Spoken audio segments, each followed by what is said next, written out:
Hey everybody, Joe Lowry, what a day, happy Wednesday, that's right, it's hump day, and as I like to call it, the week's middle finger, that's right, we're halfway there, the weekend is just on the horizon. You know, today is September 13th, it's National Peanut Day, did you know that? Did you know there's also 5 different types of peanuts out there? Yep, they are called the Spanish, the Runner, the Virginia, the Valencia, and the Tennessee Red and White group. Well, now you know, but of course there's also the peanuts also known as a groundnut and the goober. That's right. Anyways, the boys of summer continue their quest for postseason baseball. They beat the Oakland A's last night easily by the score of 11-1. Erod got the win. Mookie Betts belted his 21st homer of the season. Doug Fister gets the nod tonight over in Fenway in Game 2 of this 3-game series. Meanwhile, the Rays beat the Yankees last night 2-1.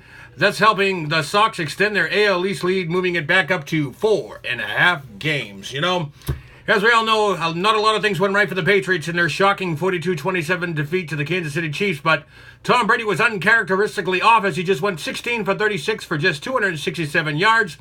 His 44% completion percentage is actually the dead last in the NFL through week 1. Brady also wasn't helped by an offensive line which struggled to impose itself. Meanwhile, the defense looked troubling inept as well. Their front couldn't generate any pressure whatsoever and was repeatedly gashed on the ground. The loss of linebacker Dante Hightower to a knee injury is a huge one, and it remains to be seen whether he'll be risked this weekend. But as bad things looked on both sides of the ball for the Patriots, it's never a good idea to overreact to the week 1 result. And even a worse idea to tell Bill Belichick, that's right, especially with over 1 week to prepare for the Saints. Even with the key absentees, he should have this team ready to go to the visit to New Orleans this weekend as they go up against the Chiefs after a very strong week 1 and facing the Saints and their still porous pass secondary, which was torn to shreds by Sam Bradford and the Vikings Monday night.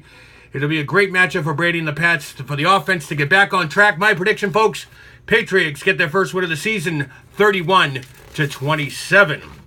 Turning our attention back to Hurricane Irma, at least 6 nursing home residents have died in Hollywood, Florida today. According to city officials, the deaths may be the loss of the home's air conditioning after Hurricane Irma struck Sunday. A statement from the nursing home, the rehabilitation at Hollywood Hills, confirmed that it had prolonged power failure to the transformer, which powered the facility's air conditioning system as a result of the hurricane. 3 died at the nursing home, and 3 others died while being transported to Memorial Healthcare System. Firefighters had evacuated 115 people from the nursing home.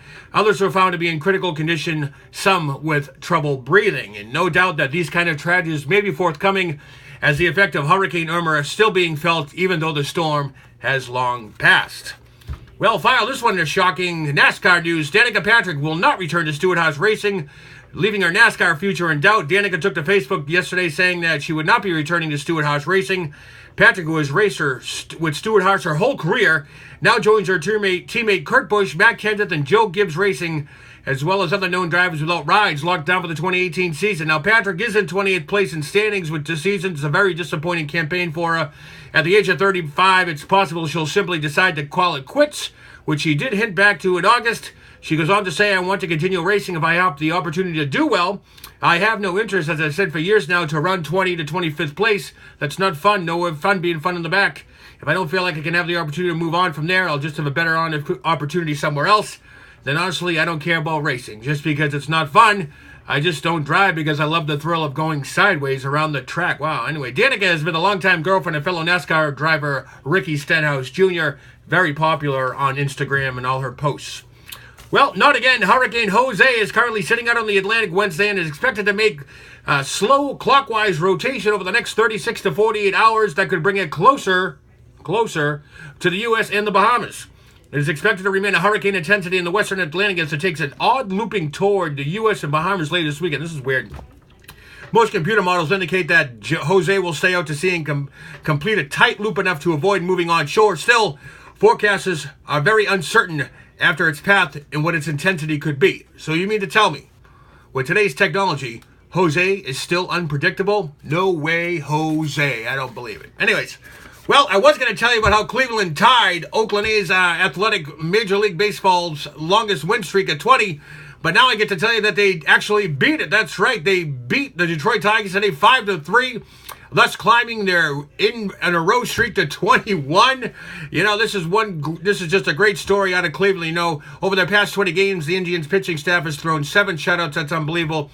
And of course, the Indians are managed by none other than You guessed it, Terry Francona.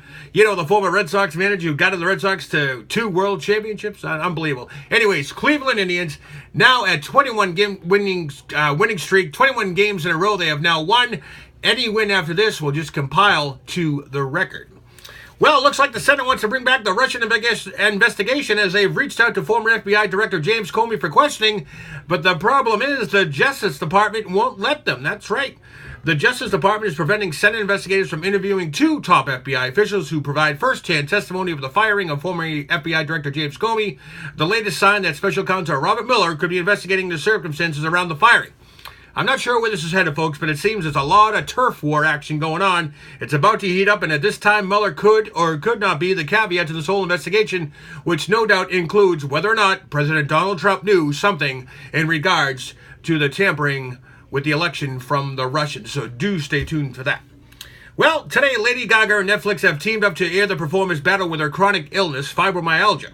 The documentary entitled 5'2" will chronicle her daily struggle with the disease and her ways of living with the disease. The Netflix show will also explore her life and struggle as she had since being diagnosed. Lady Gaga goes on to say that the filming and the daily struggle with it all has been hard, but it will be liberating to let her fans know what she's gone through and also help others. And 5'2" premieres September 22nd. Well, finally today, sad news out of the Hollywood world. Frank Vincent, a.k.a. Billy Bats from Goodfellas, has passed away at the age of 78. He died on the operating table undergoing a heart procedure. We all know him from Goodfellas, Casino, countless of others. Raging Bull was a great one, but I remember best as HBO on The Sopranos. He is a great character actor, a true one of a kind. He will be missed. You know, that's a breaking news story, so we'll have more after that. And again, folks, you got to visit my YouTube page, www.youtube.com/Joe Lowry. What a day. I need subscribers. I'm also going to put a link out there to show you what happened last night as Operation Praying Mantis struck the household. That's right. I'm Joe Lowry, everybody. Happy Hump Day. The week's middle finger. What a day.